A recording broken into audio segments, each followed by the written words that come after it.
இந்தியாவுடைய சிக்னேச்சர் ஸ்வீட்டான காஜு கத்லி தான் இன்றைக்கி நம்ம பார்க்க போகிறோம். இந்தியாவில் மட்டும் இல்லை, உலகம் முழுவதுமே இந்த ஸ்வீட்டை விரும்பி சாப்பிட்றாங்க. ஆனால் நம்ம கடைகளில் 1 கிலோ 1200 விற்கிறாங்கங்க. நம்ம வீடுகள்லையே செலவு கம்மியாக எளிமையாக இந்த ஸ்வீட்டை செஞ்சிடலாம். வாங்க எப்படி செய்யலாம்னு பார்க்கலாம். 1 கப் முந்திரி பருப்பு எடுத்துருக்கேன். மிக்ஸி ஜாரில் போட்டு பல்ஸில் கொடுத்து அரைச்சி ஜல்லடையில் போட்டு சலித்து எடுத்துடலாம். மீதம் இருக்கிற அரைபடாத முந்திரியை மறுபடியும் மிக்ஸி ஜாரில் போட்டு பல்ஸில் கொடுத்து எடுத்துடலாம்.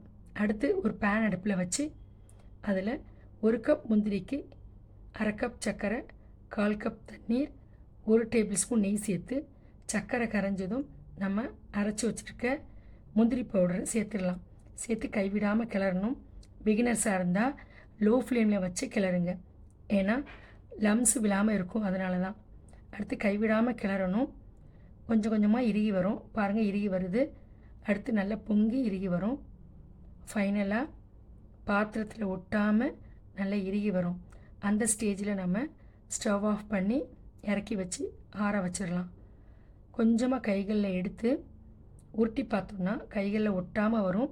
இதுதான் சரியான பதம்.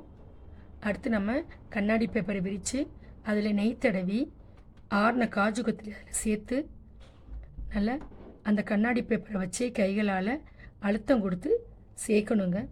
இந்த மாதிரி சேர்க்கும்போது அந்த காஜு கத்திரி சாஃப்டாக வரும். அடுத்து நம்ம ரொட்டிக்கட்டை எடுத்து அதில் தேய்ச்சி சில்வர் பேப்பரை அது மேலே ஒட்டி டைமண்ட் ஷேப்பில் கட் பண்ணிடலாம். அவ்வளோதாங்க, சூப்பரான கடைகளில் கிடைக்கக்கூடிய காஜு கத்லி ரெடிங்க.